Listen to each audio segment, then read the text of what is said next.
Sunday night, Jersey. The storms are...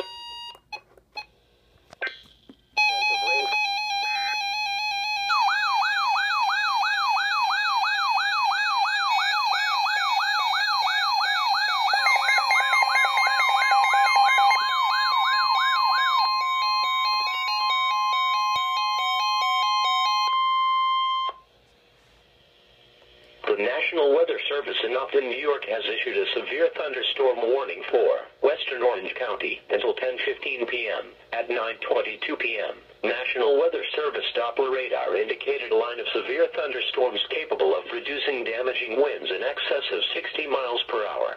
These storms were located along a line extending from Otisville to Port Jervis to 26 miles southwest of Unionville and moving northeast at 40 miles per hour. Severe thunderstorms will be near Port Jervis by 9:40 p.m., Otisville by 9:55 p.m., Unionville by 10 p.m., Middletown by 10:15 p.m. These are dangerous storms. Seek shelter now inside a sturdy structure and stay away from windows.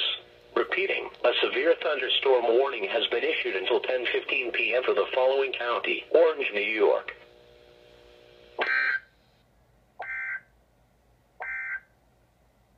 Severe thunderstorm watch number 404 has been canceled for the following county: Hunterdon, New Jersey.